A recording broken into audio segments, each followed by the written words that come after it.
Hyper sensitivity की type 3 और 4 discuss करेंगे बेटा, तो इसको आपने तवज्जो से सुनना है और देखना है कि होता क्या है।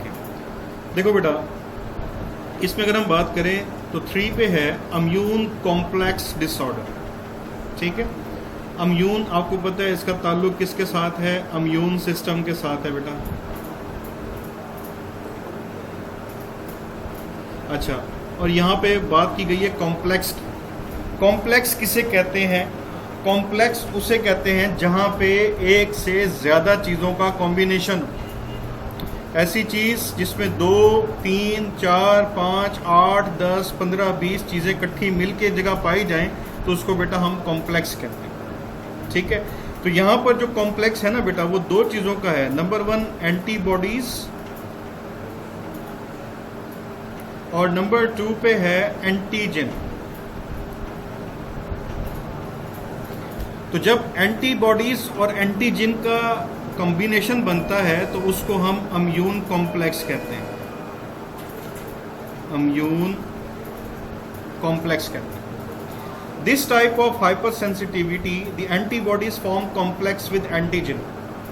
कि एंटीबॉडीज जो है ना, वो एंटीजन के साथ कॉम्प्लेक्स बनाती हैं, और जब वो कॉम्प्लेक्स बन जाता है, the damage cause by deposition of this complex into tissue. For example ये देखें जी, ये हमारे पास टिश्यू है और ये बेटा एंटीजन और एंटीबॉडीज का कॉम्प्लेक्स है। फिर ये कॉम्प्लेक्स क्या होगा? एंटर इनटू टिश्यू, कि वो टिश्यू में एंटर हो जाएगा, और जब वो टिश्यू में एंटर होगा तो वहां पे जाके क्या होगी? टिश्यू डिस्ट्रक्शन या टिश्यू डैमेज। तो इस किस्म की हाइपर सेंसिटिविटी को हम टाइप 3 हाइपर सेंसिटिविटी कहते हैं। ठीक है, ये आप देख सकते हो बेटा, ये हमारे पास टिश्यू है, आप सबको नजर आ रहा होगा, दिस इज द टिश्यू, ये देखें लिखा हुआ भी है। और ये हमारे पास क्या है? वाई शेप के एंटीबॉडीज हैं, और ये हमारे पास एंटीजन है।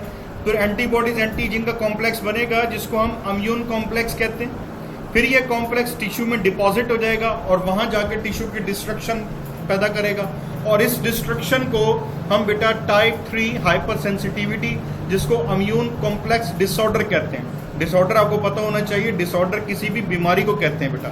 इसकी एग्जांपल हमारे पास सीरम सिकनेस है। अब देखिए सीरम सिकनेस क्या है? Serum sickness is caused by many protein present in anti serum. देखिए बेटा, अगर आप ब्लड में से ब्लड सेल्स को निकाल दें तो जो चीज़ बचती है उसको सीरम कहते हैं। ठीक है, और एंटी सीरम मतलब ये होता है कि अगर उसमें से प्लाज्मा प्रोटीन को भी निकाल देना तो उसको एंटी सीरम कहते हैं। तो बेटा सम टाइम कुछ प्रोटीन ऐसी होती हैं जो कि एंटी सीरम में पाई जाती हैं। Being foreign to the recipient and active immunity develop against this protein. देखो बेटा, 2 किस्म की इम्यूनिटी होती है, मैं आपको बता दूं। इम्यूनिटी 2 टाइप की होती है। एक होती है एक्टिव और एक होती है पैसिव। एक्टिव वो होती है जो कि नेचुरल होती है, कुदरती तौर पे हमारी बॉडी में होती है, और बेटा पैसिव वो होती है जो कि हम इंड्यूस करवाते हैं, इंड्यूस वाया इंजेक्शन, कि हम इसमें बाहर से एंटीबॉडीज ऐड करके बॉडी को इम्यून बना देते हैं। तो ये 2 किस्म की है, एक होती है एक्टिव इम्यूनिटी, एक होती है पैसिव। तो याद रखना बेटा, एक्टिव इम्यूनिटी वो होती है जो कुदरती तौर पे पाई जाती है बॉडी के अंदर, और पैसिव इम्यूनिटी वो होती है जो पहले से मौजूद नहीं होती। तो वो बेटा फिर हम इंजेक्शन को एंटर करके फिर वो बॉडी के अंदर इंड्यूस करते हैं। अब क्या होगा? Being foreign to the recipient and active immunity develop against these protein, कि इन प्रोटीन्स के खिलाफ बॉडी में इम्यूनिटी डेवलप हो जाती है। Resulting the antibodies bind to the immune complex to these carried by the blood and deposit in the wall of vessel. अब क्या होगा कि बेटा ये जो प्रोटीन है, ये प्रोटीन एक्ट करेंगे एज ए एंटीजन के तौर पे। फिर इन एंटीजन के साथ ये एंटीबॉडीज कंबाइन करेंगी, ये देखें जी, कंबाइन करने के बाद फिर इनका बनेगा इम्यून कॉम्प्लेक्स। ठीक है, अब क्या होगा? देखें, इम्यून कॉम्प्लेक्स जब बनेगा, मैं आपको इतना बता दूं, ये देखें, ये है एंटीजन और ये है एंटीबॉडी, इनका कॉम्बिनेशन बनाता है इम्यून कॉम्प्लेक्स, और बाद में वो इम्यून कॉम्प्लेक्स जो है ना, फिर वो ग्लोमेरुलस में जाके डैमेज कर देता है, ग्लोमेरुलस ग्लोमेरुलस। ग्लोमेरुलस आपको पता है बेटा नेफ्रॉन में पाया जाता है। तो जब वो ग्लोमेरुलस में जाके डेपोजिट होगा तो वो ग्लोमेरुलस की जो ब्लड वेसल है उनको डैमेज कर देता है। तो इस प्रॉब्लम में क्या आ सकता है इसमें बेटा, फीवर हो जाता है, हाइव से मुराद एलर्जिक रिएक्शन हो जाता है, आर्थराइटिस, जोड़ों का पेन, और प्रोटीन इन यूरिन कि बेटा हमारे जो यूरिन है उसके अंदर प्रोटीन्स आना शुरू हो जाते हैं। उसके बाद है टाइप 4 मीडिएटेड हाइपर सेंसिटिविटी, जिसको डिले टाइप कहते हैं। बेटा टाइप 4 मीडिएटेड हाइपर सेंसिटिविटी या डिले टाइप हाइपर सेंसिटिविटी ये वो होती है जो कि देर से पैदा होती है, जो कि फौरन से पैदा नहीं होती। इसको इंड्यूस होने में थोड़ा सा टाइम लग जाता है, तकरीबन 2 से 3 दिन का या वीक भी लग सकता है, because it takes a day और 2 day for the T cell to develop the exposure to the antigen. मतलब टी सेल को एक्टिव होने में 1 से 2 दिन लग जाते हैं, इसलिए टी सेल अपना रिस्पॉन्स शो करने में 2 से 3 दिन या 1 दिन लगा देते हैं, और इसी वजह से इसको हम क्या कहते हैं, डिले टाइप कहते हैं। The cell mediated hypersensitivity can occur with extrinsic antigen और विद इंटरनल एंटीजन।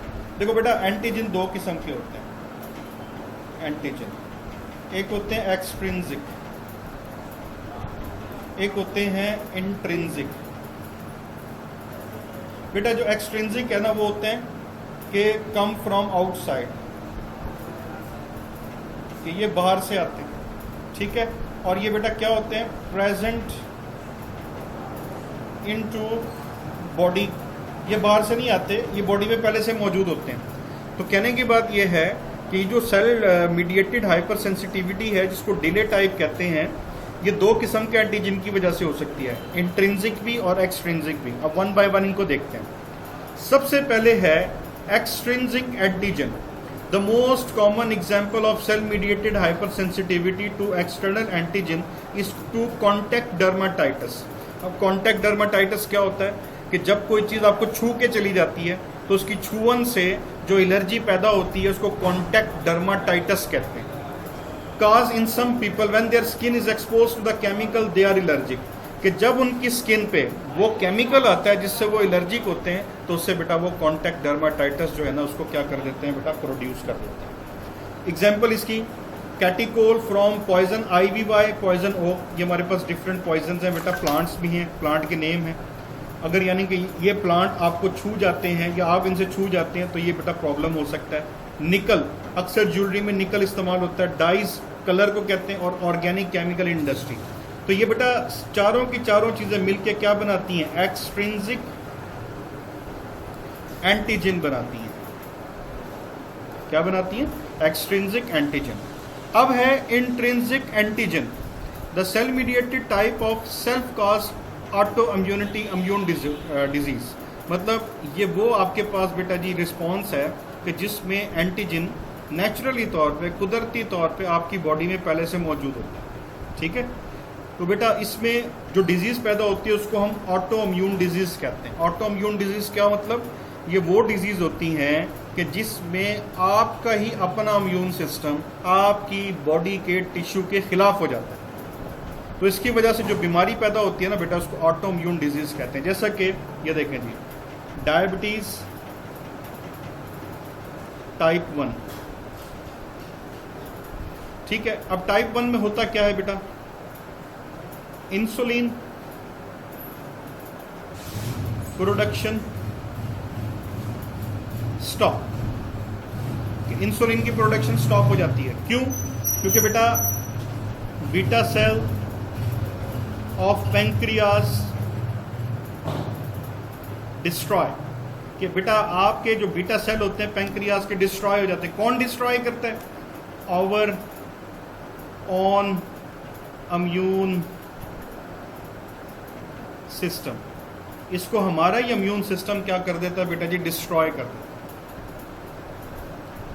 हमारा ही इम्यून सिस्टम क्या कर देता है बेटा जी, डिस्ट्रॉय कर देता है, ठीक है। ये याद रखिएगा कि मतलब इसमें होता क्या है कि इंसुलिन की प्रोडक्शन स्टॉप हो जाती है। वजह क्या है? क्योंकि हमारी बॉडी के अंदर जो पैंक्रियाज हैं वो अपने बीटा सेल डिस्ट्रॉय हो जाते हैं। बीटा सेल को डिस्ट्रॉय कौन करेगा? हमारा इम्यून सिस्टम। मतलब हमारा इम्यून सिस्टम हमारे ही बीटा सेल के खिलाफ हो जाता है और वो हमारे ही बीटा सेल को डिस्ट्रॉय कर देगा। तो जब बीटा सेल नहीं रहेंगे तो इसका मतलब इंसुलिन को पैदा करने की फैक्ट्री खत्म हो जाएगी। और जब इंसुलिन ही नहीं बनेगी तो फिर बेटा उससे टाइप 2 डायबिटीज मेलाइटस हो जाती है। मल्टीपल स्क्लेरोसिस भी ये बताता हूँ। और ऑर्गन ट्रांसप्लांट रिजेक्शन, इसमें होता क्या है, जब आप किसी को किडनी डोनेट करते हैं, लीवर डोनेट करते हैं, तो बेटा आपकी होता क्या है कि बॉडी के एंटीबॉडीज उसी किडनी और उसी लीवर के खिलाफ हो जाते हैं, तो इसको कहते हैं ऑर्गन ट्रांसप्लांट रिजेक्शन कहते हैं। अब देखें जी, type 1, in this disease the T cell initiate the destruction of insulin producing beta cell. वही बात आगे जो मैंने आपको बताई कि बेटा इंसुलिन को प्रोड्यूस करने के लिए सेल होते हैं जिनको बीटा सेल कहते हैं, ठीक है। और ये कौन बेटा, बीटा सेल किसमें होते हैं, पैंक्रियाज में। तो बेटा बीटा सेल को हमारे ही टी सेल जो है ना डिस्ट्रॉय कर देते हैं। अब चीफ कल्प्रिट, कल्प्रिट कहते हैं मुजरिम को, मतलब उसमें कौन कौन उनको मारता है, CD8 सेल होते हैं, साइटोटॉक्सिक टी लिम्फोसाइट्स होते हैं, और बेटा CD हेल्पर टी सेल, ये सारे के सारे मिल के, मतलब ये देखें CD8 सेल भी हो गए, साइटोटॉक्सिक टी लिम्फोसाइट भी हो गए, और बेटा इसके साथ साथ CD plus helper T cell, ये सब मिलके क्या करते हैं, डिस्ट्रॉय द बीटा सेल, कि ये बीटा सेल को डिस्ट्रॉय कर देते हैं। तो जब बीटा सेल डिस्ट्रॉय होगा तो फिर क्या होगा, इंसुलिन की प्रोडक्शन रुक जाएगी। अच्छा, अब मल्टीपल स्क्लेरोसिस देखें। The T cell initiate the attack and destroy the myelin sheet of neuron. ये देखो बेटा, ये न्यूरॉन होते हैं, ये देखें मैं बना रहा हूँ आपके सामने, ये देखें ये न्यूरॉन है और ये न्यूरॉन,